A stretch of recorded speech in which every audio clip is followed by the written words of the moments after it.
All right, tonight's homework is a little bit more in depth on descriptive writing. We're going to work in class a little bit more on it as well.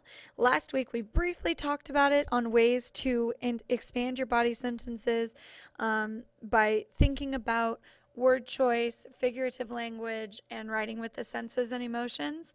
In class, we're going to specifically work on emotions, and I might even have an old school style paper pencil homework where I'll have you write with your senses. We'll see. See, it depends on how I feel about it. All right, go into your WIS notes for me, please, and pause the video. I want you to just really quickly write a short paragraph describing your bedroom. Once you're done, come back to me. I've given you a box to do this in, so I don't need it to be a very long paragraph. Now that you've finished writing the paragraph, can you imagine yourself in this room?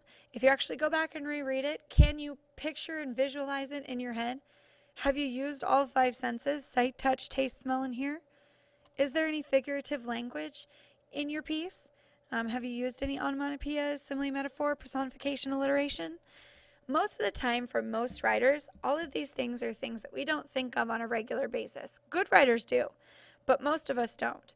So what I'm going to challenge you to do from here on out the rest of the year is to kind of think in your head as you're writing, oh, I haven't written with senses or emotions yet, or oh, I haven't done a figurative language sentence. I should probably do one of those. And really actively try to place some sentences in your writing to make it that much more descriptive and eye-catching. What is the purpose of writing descriptively? Well, it's supposed to encourage your reader to use the 5 senses, to visualize the text, and to possibly encourage them to start using figurative language as well. A lot of the times, good writers are good readers. So as we read, we pick up on these things, and that's something that I'm going to challenge you guys to start doing. Another piece is word choice.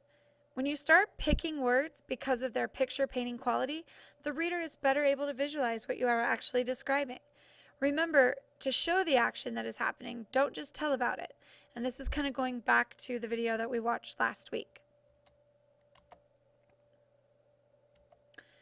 Now, in your WISC notes, I actually would like for you to go to the word bank that I provided.